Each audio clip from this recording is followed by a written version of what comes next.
Mesmo nos primeiros dias de 2022, quase até o final, até o dia da invasão, sabemos que Putin tentou evitar esse desfecho. Curiosamente, Merkel confirma isso. Quero dizer, ela confirma que, veja, no final das contas, Putin estava comprometido com a paz, estava comprometido em evitar essa guerra por meios diplomáticos.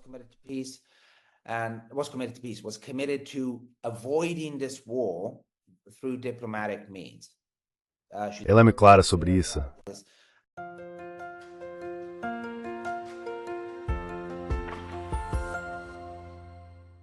Hello everybody. This is Pascal from Neutrality Studies and today Olá pessoal, aqui é o Pascal do Neutrality Studies e hoje tenho o privilégio de conversar com um colega na Europa, Thomas Fazi, que é jornalista, escritor, tradutor e socialista. Thomas é um colega de um grupo do qual faço parte e recentemente me disseram que ele se dedicou a ler o artigo de 700 páginas de Angela Merkel que ela acabou de publicar. E isso é algo bastante significativo.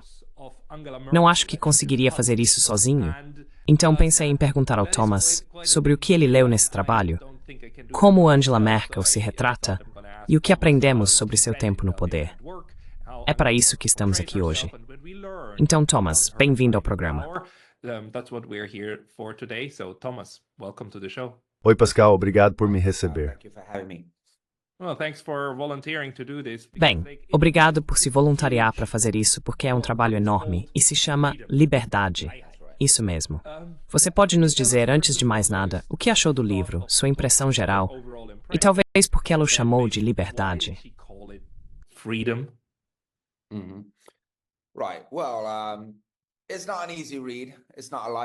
Certo. Bem, não é uma leitura fácil.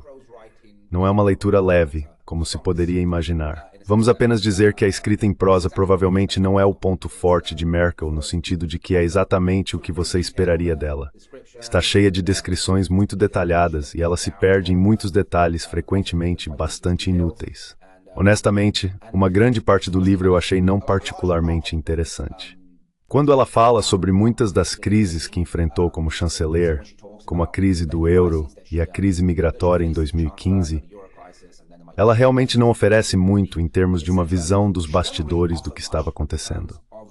A maior parte é apenas Merkel tentando defender seu histórico nessas crises.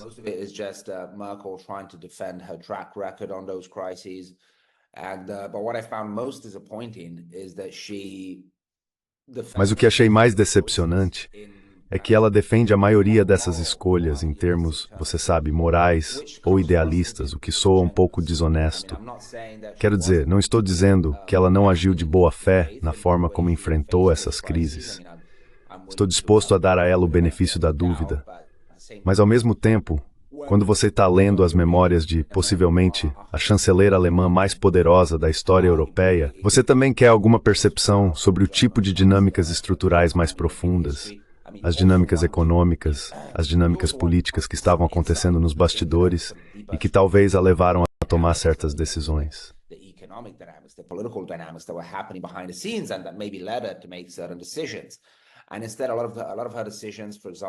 E em vez disso, muitas de suas decisões, por exemplo, ao longo da crise do euro, são realmente justificadas em termos de eu estava apenas fazendo o que achava melhor para a Europa e para a Alemanha e trabalhando dentro das limitações da política parlamentar alemã. Mas no final das contas, eu estava apenas movida pelo desejo de salvar as pessoas e o abençoado projeto europeu. E estou feliz em dizer que conseguimos no final. Da mesma forma, na crise migratória, todas as suas decisões são justificadas em bases puramente humanitárias. Então você tem a sensação de que há algo faltando ali. Claramente, sua gestão dessas crises envolvia mais do que apenas seus sentimentos e seu desejo de fazer o que achava melhor para esses pobres migrantes ou para o projeto europeu como um todo.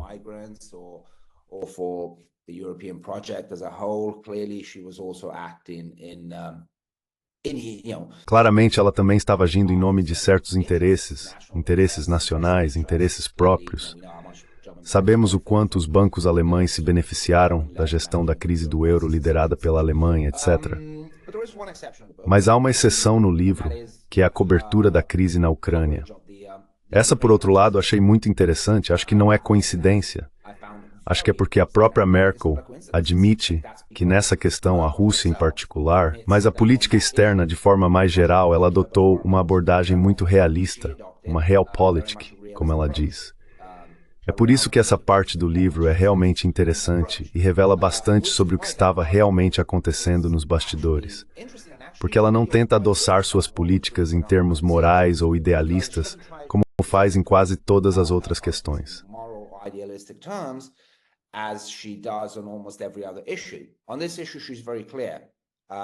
Sobre esse assunto, ela é muito clara. Em política externa, quero dizer, ela parece ser muito uma espécie de realista instintiva. Não acho que ela tenha lido a literatura, não acho que ela tenha lido Mearsheimer, mas ela parece ser uma realista instintiva. Como todo político deveria ser quando se trata de política externa, certo? Mesmo que você não tenha lido a literatura, essa é apenas uma abordagem de bom senso para a política externa.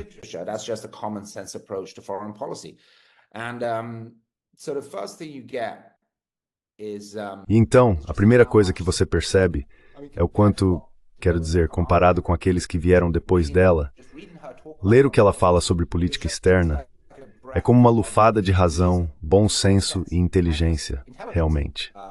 Mesmo que você perceba que ela não está dizendo nada particularmente genial, comparado com o que temos agora na Europa, sua abordagem geral à política externa soa como a de um adulto.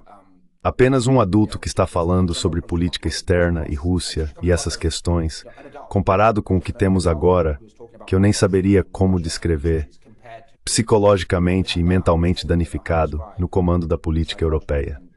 Então, só para te dar um exemplo, porque acho importante ouvir isso da própria boca dela.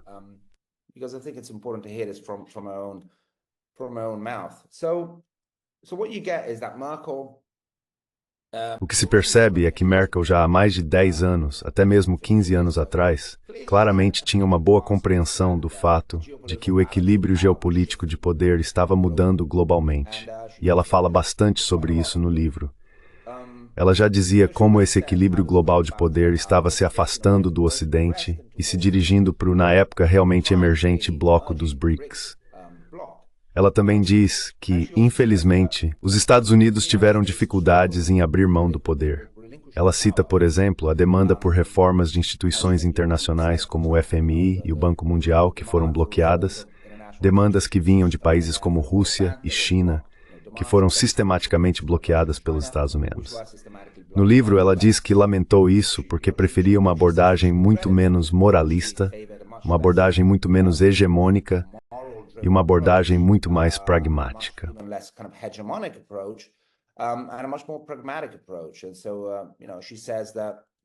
E então, sabe, ela diz que sua visão de política externa é que o mundo é grande e há muitos países com valores civilizacionais e modelos econômicos diferentes, e não podemos tentar impor nosso modelo a todos.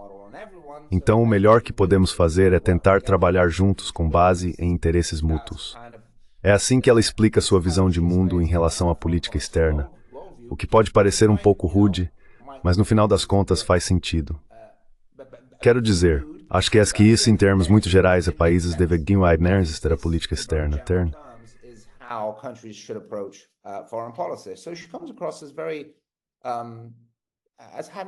Então ela parece ter uma compreensão muito saudável, eu acho, de como se deve navegar na política externa. E ela dá o exemplo da China. Ela fala bastante sobre a China.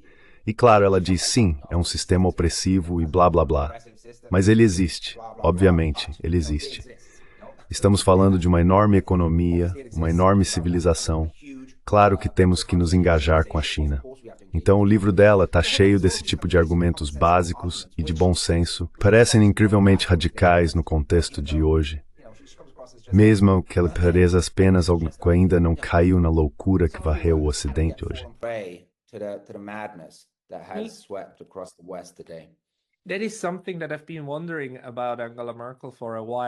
Há algo sobre Angela Merkel que tenho me perguntado há um tempo. Porque, por um lado, ela é a chanceler que se apegou ao Nord Stream, o que era objetivamente do interesse da Alemanha ter acesso barato ao petróleo russo. Mas isso era algo que ela tinha que defender, especialmente contra os americanos. E ela fez isso até sair.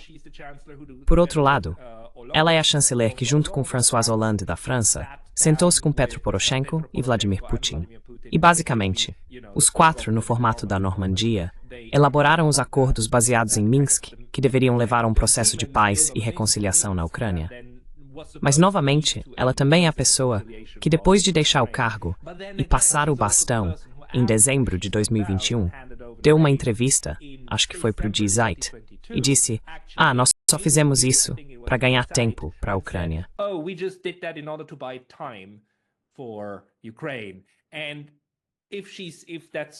E se isso é realmente o que ela fez, então, bem, isso é como, quero dizer, eu posso entender porque os russos sentiram que foram apunhalados pelas costas. E se não for verdade, também há a opção de que ela esteja apenas tentando surfar na onda atual, você sabe, a onda de russofobia e tudo mais, e apenas tenta justificar suas ações retroativamente no novo contexto. No livro, você encontrou alguma pista sobre qual era a verdade? Como ela tenta retratar aquele momento? Ela está se apegando à ideia de que era apenas ganhar tempo para armar a Ucrânia? Ou havia uma esperança real de que isso levaria a algo? O que eu acho que havia? Não acho que Angela Merkel, de 2014, 2015 ou 2015, 2016, realmente quisesse esse tipo de escalada. Essa é uma impressão pessoal.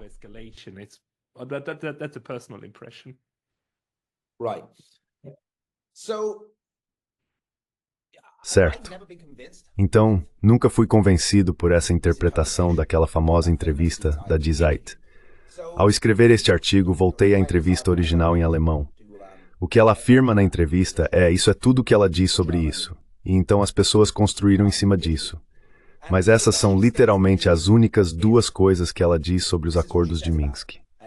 Ela diz que os acordos de Minsk foram uma tentativa de dar tempo à Ucrânia e que a Ucrânia usou esse tempo para se fortalecer, como você pode ver hoje. Então, isso é tudo o que ela diz na entrevista. Então, quero dizer, ela não diz exatamente que isso era tudo o que Minsk representava. Então, eu não acho que o que ela está dizendo é que Minsk era apenas uma maneira de permitir que a Ucrânia ganhasse tempo.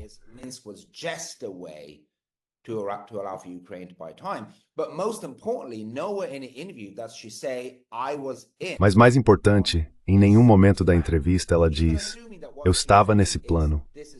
Então, mesmo assumindo que o que ela está dizendo é que esse era o plano, em nenhum momento da entrevista, acho que há qualquer indicação de que era assim que ela via os acordos de Minsk. Essa foi a minha compreensão na época em que a entrevista saiu.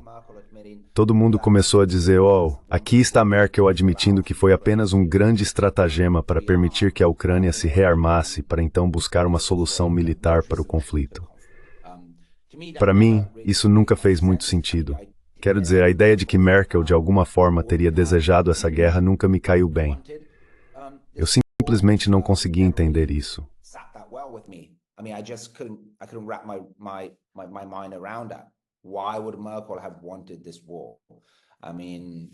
Por que Merkel teria desejado essa guerra? Quero dizer, ela e a Alemanha literalmente não tinham nada a ganhar com essa guerra, como ficou evidente desde então. E assim, a ideia de que Merkel estava em algum plano secreto para permitir que a Ucrânia ganhasse tempo para depois travar uma guerra total contra a Rússia, ou pelo menos, você sabe, expulsar a Rússia do Donbass e potencialmente, não sei, até mesmo da Crimeia, nunca fez muito sentido para mim. Na verdade, ela fala muito sobre os acordos de Minsk e todo o processo de paz no livro, e a sensação que você tem ao ler o livro, e honestamente a reconstrução soa bastante sincera para mim, é que ela realmente tentou, eu acho, evitar a guerra.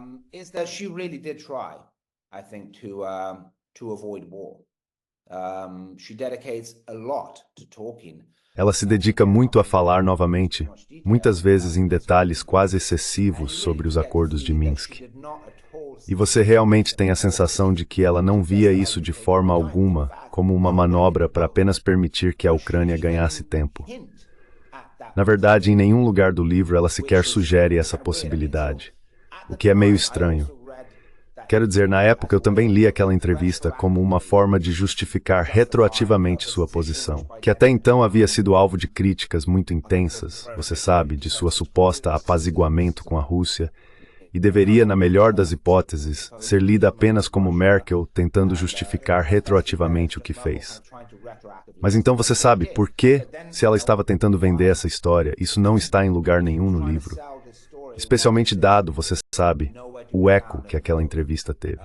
Especially given, the echo that interview had. So I think that was just something she said, on the spur of the moment. Então acho que isso foi algo que ela disse no calor do momento.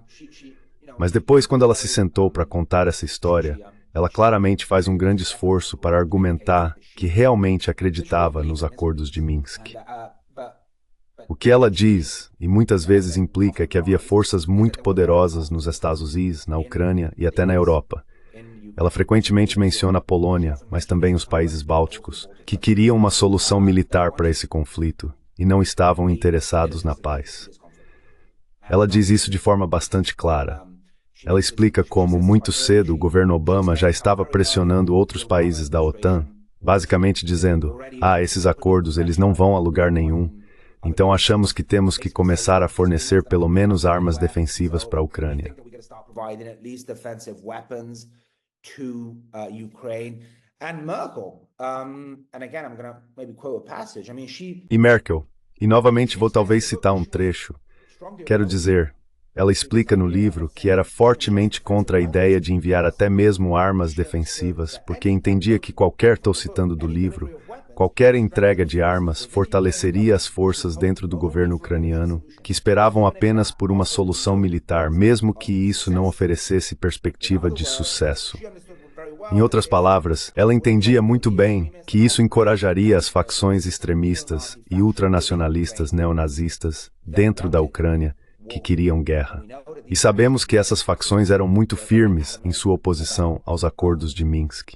E claro, você sabe, também pode inferir do livro que Merkel está dizendo que essas forças também se alinharam com os interesses dos Estados Unidos em muitos aspectos.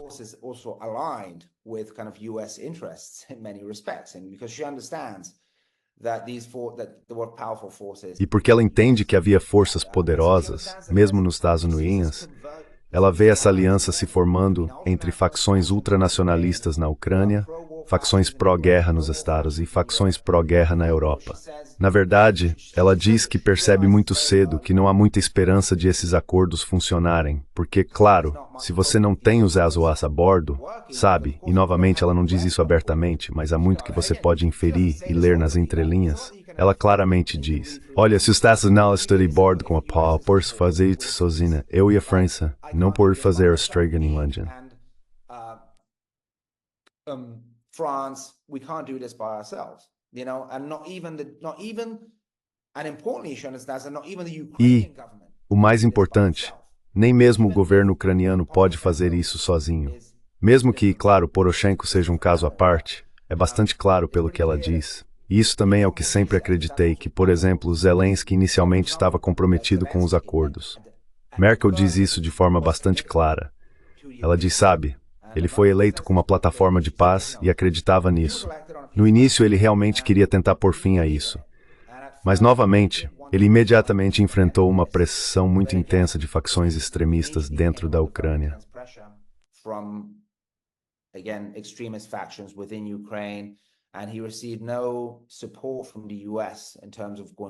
E ele não recebeu apoio dos Estados Unidos em termos de avançar com os acordos.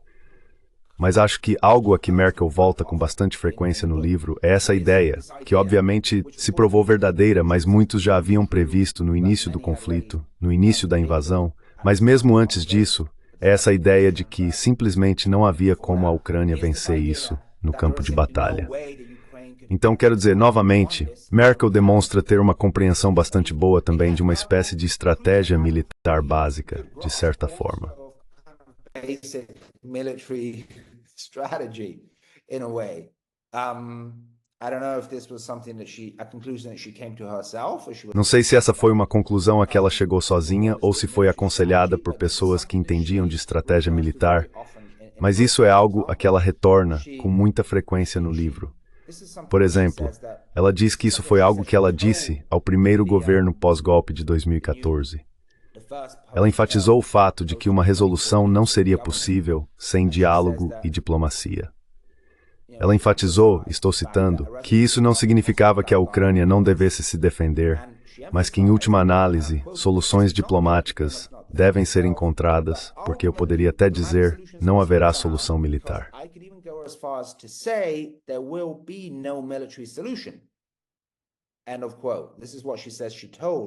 Fim de citação. Isso é o que ela diz.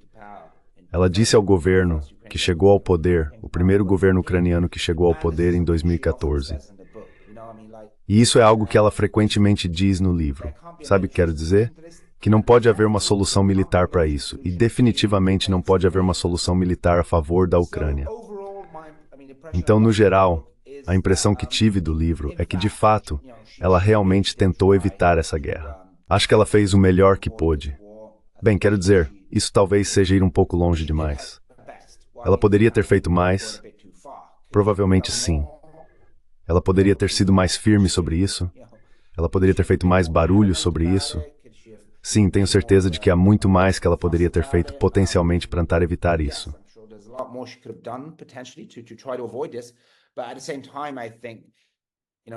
Mas ao mesmo tempo eu acho que você sabe, especialmente à luz do que aconteceu depois, isso não é algo que a Alemanha poderia ter impedido sozinha. Quero dizer, eu acho, e não estou falando como fã da Merkel, mas acho que está bem claro que mesmo assumindo que ela estava completamente de boa fé e querendo evitar essa guerra, e mesmo assumindo que ela fez tudo o que podia, acho que está bem claro que ela não poderia ter impedido essa guerra sozinha. Especialmente, repito, se os Estados Unidos tinham outros planos. E novamente, quando se trata dos outros planos, ela também fala bastante, especialmente ao falar sobre o Nord Stream. Algumas passagens interessantes sobre o Nord Stream no livro.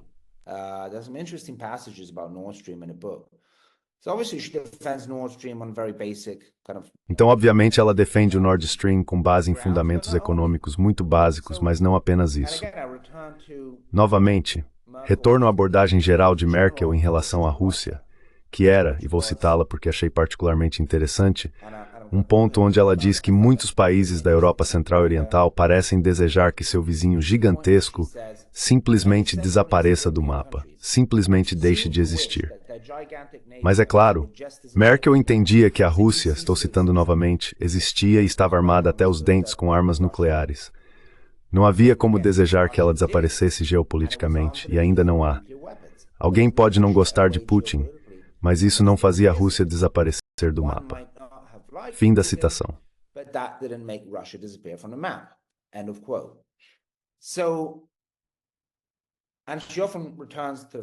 Então ela frequentemente retorna ao fato de que este é um país enorme armado com milhares de armas nucleares. É claro que para ela o Nord Stream foi motivado por interesses econômicos nacionais básicos da Alemanha. Mas ela também via o Nord Stream como uma ferramenta de diplomacia de paz, se preferir. Ela entendia que aumentar a interdependência econômica também estava no interesse de segurança mais amplo da Europa, porque minimizava o risco de conflito. Acho que isso é algo bastante bem compreendido, até mesmo na literatura. Ela tinha razão.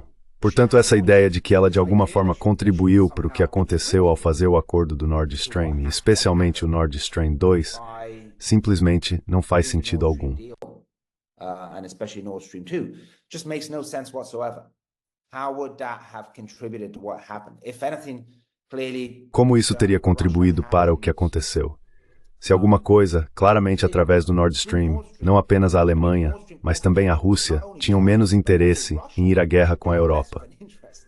Para mim, isso é bastante claro, e sabemos que a Rússia fez grandes esforços para evitar essa guerra. Outro ponto interessante, Merkel confirma isso em um livro. Merkel confirma em mais de uma ocasião em um livro que Putin estava comprometido com os acordos de Minsk.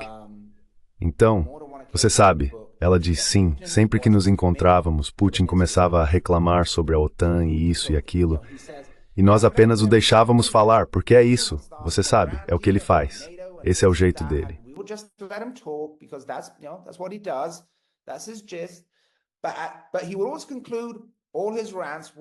Mas ele sempre concluía todos os seus desabafos com: mas entendemos que a diplomacia é o único caminho a seguir, e é por isso que estamos comprometidos com esses acordos. E novamente, Isso se alinha com muitas reconstruções que historiadores fizeram, sabe? Começando com Moshen e muitos outros, que foram muito claros sobre o fato de que, mesmo de acordo com suas reconstruções, é bastante claro que Putin fez o possível para evitar essa guerra. Sabemos de todas as aberturas que ele fez, todas as tentativas que ele fez para se engajar diplomaticamente com os Estados Unidos, até literalmente, sabe? O final de 2021, até mesmo nos primeiros dias de 2022, quase até o fim, até o dia da invasão, sabemos que Putin tentou evitar esse desfecho.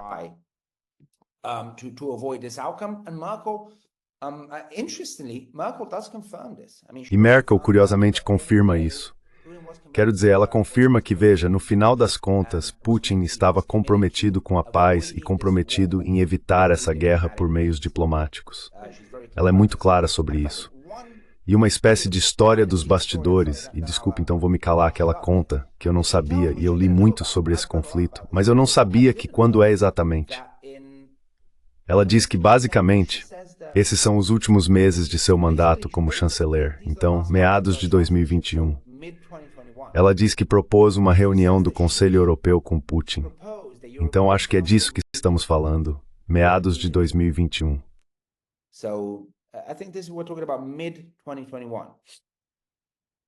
Então foi por volta da época em que Putin se encontrou com Biden, não foi?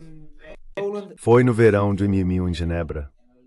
It's around the time when Putin met with Biden, isn't it? Like that was summer 2021 in Geneva.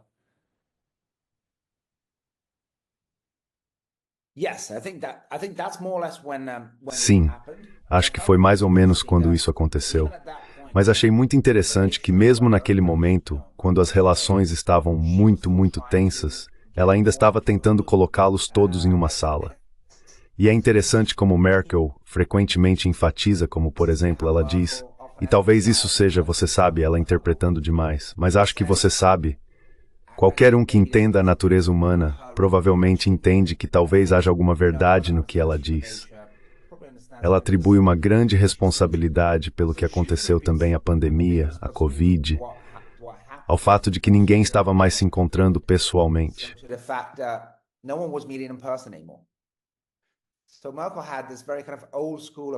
Então, Merkel tinha essa abordagem bem tradicional para diplomacia e relações internacionais, que é você se reunir em torno de uma mesa e resolver as coisas durante a noite toda. Foi assim que ela gerenciou a crise do euro. Você deve se lembrar de que eles tinham essas reuniões durante a noite, e ela aborda isso no livro também. E então, pela manhã, após 15 horas, eles saíam e tinham elaborado algum tipo de acordo. E ela se lembra de encontros com Putin longos realmente sentando e tentando resolver as coisas cara a cara.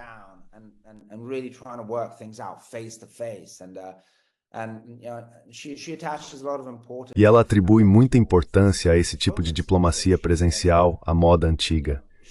E então ela diz que você sabe, ela quase literalmente diz que a Covid foi como o prego no caixão dos acordos de Minsk.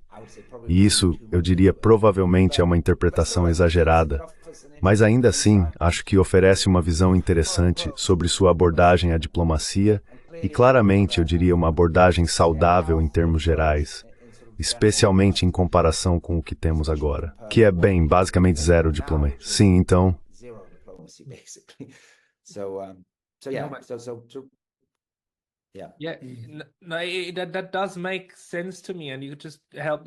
Isso faz sentido para mim, e você acabou de me ajudar a esclarecer bastante, porque Merkel me parecia alguém bastante pragmática, mesmo que não totalmente realista.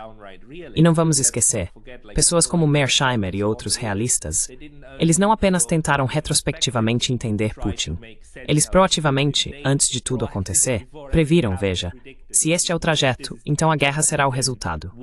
E eles acabaram estando certos.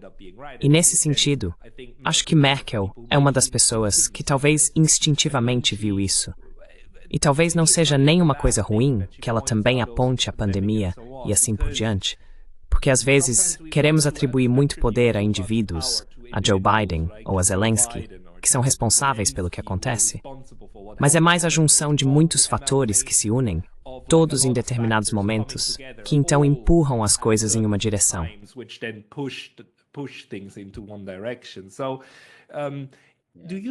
Então, você acha que ela lançar esse livro agora, embora escrever um livro de 700 páginas, mesmo que ela tenha tido ghostwriters e assim por diante que ajudaram, foi muito trabalho? Mas o timing agora, quando a guerra na Ucrânia está prestes a ser basicamente perdida, pelo menos em grande parte, pode-se argumentar que isso é oportunista. Por outro lado, essa coisa provavelmente teve que ser concluída no verão para ser lançada agora. E a narrativa da mídia sobre a Ucrânia tem sido muito fortemente pró. Bem, a Ucrânia está vencendo. Estamos apenas esperando isso acontecer. Certo? Você interpreta isso como uma espécie de ato corajoso de se manifestar neste momento, lançando todos esses pensamentos sobre a guerra na Ucrânia? Ou isso ainda faz sentido para você, dentro da narrativa geral de propaganda em que estamos vivendo? Propaganda narrative that we are living in.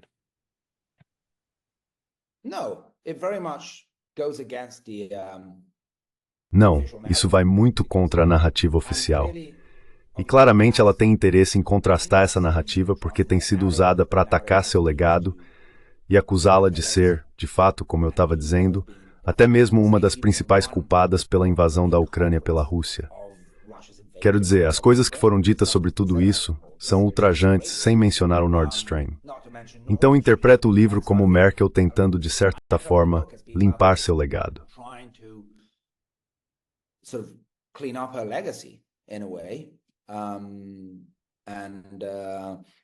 E mesmo contra o zeitgeist atual, a narrativa atual, ela é uma pessoa inteligente.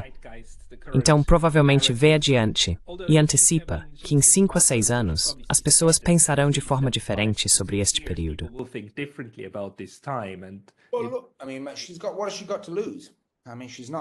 Quero dizer, o que ela tem a perder?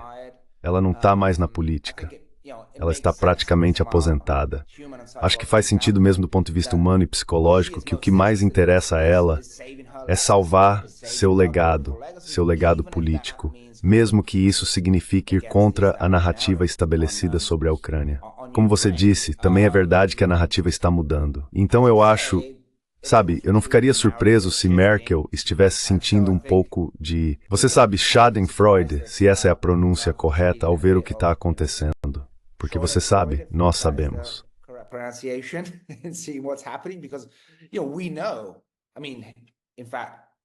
Quero dizer, na verdade, já está claro que a história provou que ela estava certa. Sabe, muito do que ela diz no livro já foi claramente provado como verdade. Sabe, quando ela diz que não há como haver uma solução militar, não pode haver uma vitória militar para a Ucrânia. Isso é simplesmente impossível. Portanto, temos que optar pela diplomacia. Isso foi claramente provado como verdade. Quando ela diz que o Nord Stream fazia sentido, do ponto de vista econômico, sabemos as consequências dramáticas que o desacoplamento do gás russo teve para a Alemanha. Ela também foi provada certa.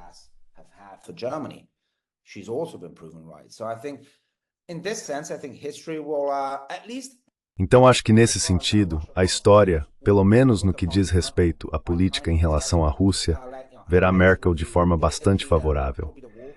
E assim, acredito que seu legado será que os falcões de guerra serão lembrados na história, assumindo que haverá um futuro com futuros historiadores, como aqueles que nos levaram a uma tragédia absoluta.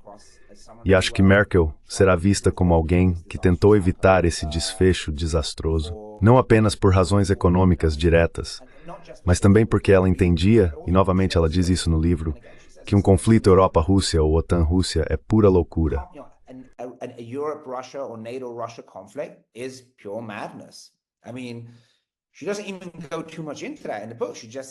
Quero dizer, ela nem entra muito nesse assunto no livro. Ela apenas assume isso como senso comum básico, que era o entendimento de senso comum até não muito tempo atrás. E assim, Merkel é apenas como... Às vezes ela quase parece perplexa com o que está acontecendo. Quero dizer, ela frequentemente retorna ao fato de que este é um vizinho enorme, sentado bem ao nosso lado, armado até os dentes com armas nucleares. Por que alguém pensaria que faz algum sentido querer ir à guerra com a Rússia? Quero dizer, às vezes ela quase parece ingênua nesse aspecto. E diz que ela não, sabe, isso não é um cálculo estratégico que ela faz. É apenas uma visão básica e de senso comum. Basic, commonsensical view. And I think if one wants to E eu acho que, se alguém quiser encontrar um ponto fraco na reconstrução de Merkel sobre o que aconteceu, é sua abordagem à Ucrânia antes de 2014. Acho que isso foi provavelmente mais uma falha de pensamento estratégico por parte de Merkel. Ela admite que desempenhou um papel importante ao tentar atrair a Ucrânia para a órbita da UE. Ela admite que teve um grande papel em pressionar Yanukovych a assinar o acordo de parceria Ucrânia. Não há nenhuma dica no livro de que ela entendeu o quanto isso contribuiu para o que aconteceu depois, o quanto tentar forçar a Ucrânia a fazer uma escolha geopolítica e até civilizacional binária entre o Ocidente e a Rússia acabaria dividindo e fraturando o país. O que, claro, foi exatamente o que aconteceu. Which of course is exactly what happened. I mean, we know what triggered the Euromaidan. Quero dizer, sabemos o que desencadeou os eventos do Euromaidan. Foi o governo Yanukovych retirando-se do acordo econômico Ucrânia. E nesse sentido, ela foi, eu diria, indiretamente responsável pelo que aconteceu. Não acho, novamente, que esse fosse um resultado que ela desejasse, mas isso foi definitivamente, no mínimo, um erro estratégico sério da parte de Merkel, na medida em que o acordo desempenhou um papel fundamental em desencadear os eventos que levaram ao golpe de 2014, que deu início a tudo isso.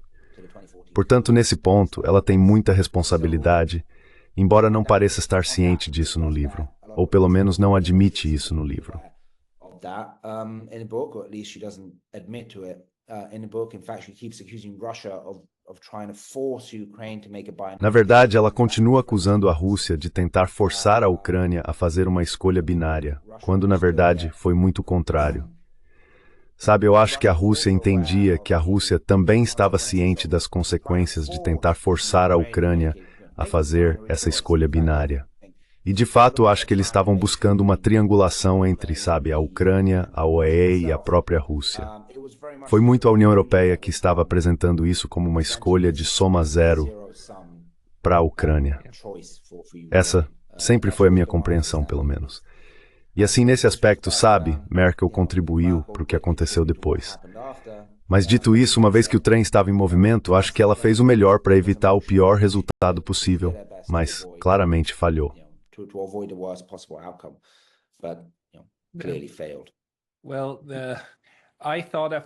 Bem, eu pensei que depois dessa discussão não precisaria mais ler o livro, mas agora estou percebendo que preciso lê-la em suas próprias palavras também para entender tudo isso. Mas muito obrigado pela sua avaliação. Quero dizer, é valioso ouvir como você interpreta as palavras dela. Pessoal, vou colocar links para o livro e vou colocar links para o Thomas.